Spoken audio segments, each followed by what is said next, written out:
NDA की जीत पर उन्होंने पहले ही चुनाव के पहले ही मोहर लगा दी है, सर्टिफिकेट बांट दिया है, जो बात मैं काफी लंबे समय से कहता आ रहा हूं। ये एसआईआर के जरिए क्या खेल किया गया है बिहार में,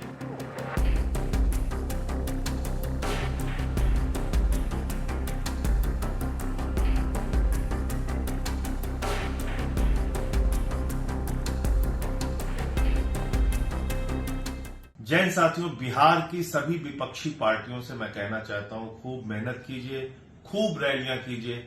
मैं भी खूब मेहनत और रैलियां करूंगा, पार्टी के हमारे कार्यकर्ता भी रैली और मेहनत कर रहे हैं।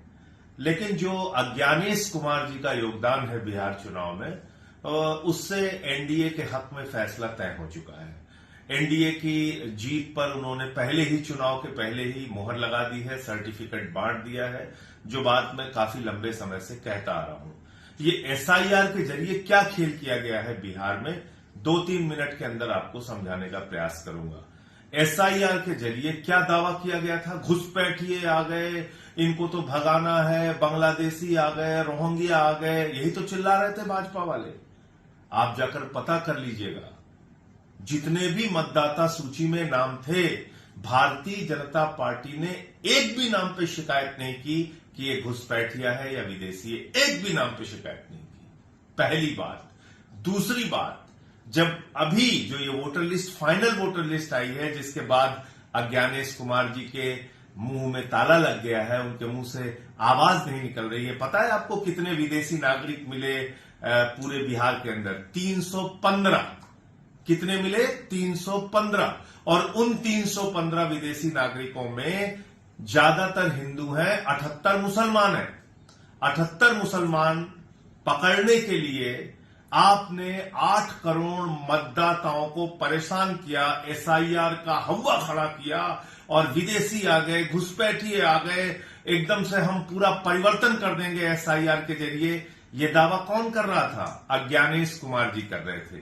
इसलिए उनकी मूर्खता और अज्ञानता पर मुझे हंसी आती है। हालांकि वो बहुत चालाक आदमी है, ये अज्ञानता में वो कुछ नहीं कर रहे थे। वो दरअसल जो कुछ भी कर रहे थे मोदी जी के इशारे पर कर रहे थे, भारतीय जनता पार्टी के कहने पर कर रहे थे। और क्या खेल किया है इस फाइनल लिस्ट में, वो भी आप समझ लीजिए। 5 लाख डुप्लीकेट वोट हैं बिहार में। जो मौजूदा सूची हुई है, जो फाइनल हुई है सूची, उसमें 5 लाख डुप्लीकेट वोट हैं। यानी कि एक मतदाता 2 जगहों पे ऐसे 5 लाख मतदाता है।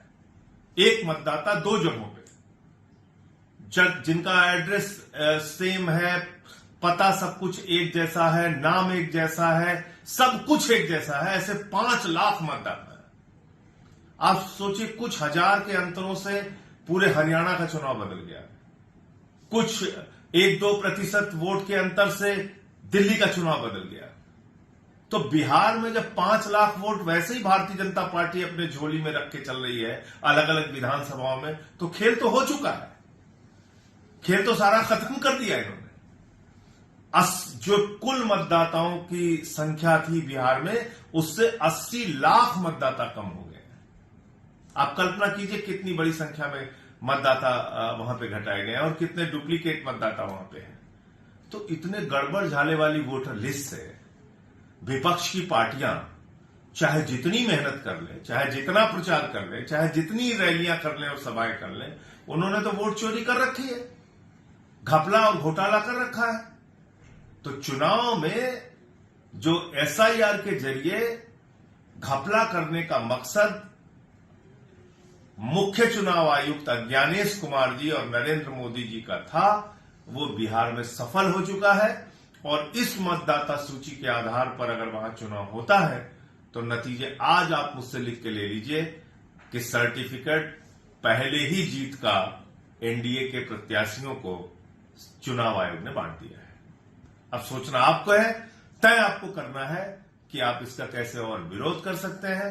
माननीय सर्वोच्च न्यायालय इन दलीलों और तथ्यों को सुनेगा या नहीं सुनेगा। अगर सुनेगा भी तो क्या इन तारीखों को रोकेगा या पुराने मतदाता सूची पे चुनाव करने का आदेश देगा? ये तमाम ऐसे सवाल हैं जो बिहार के चुनाव को लेकर खड़े हो रहे हैं। हाँ, ये जरूर है कि इस प्रकार से लोकतंत्र तो नहीं चलेगा, वोट चोरी जरूर चलेगी। जय हिंद।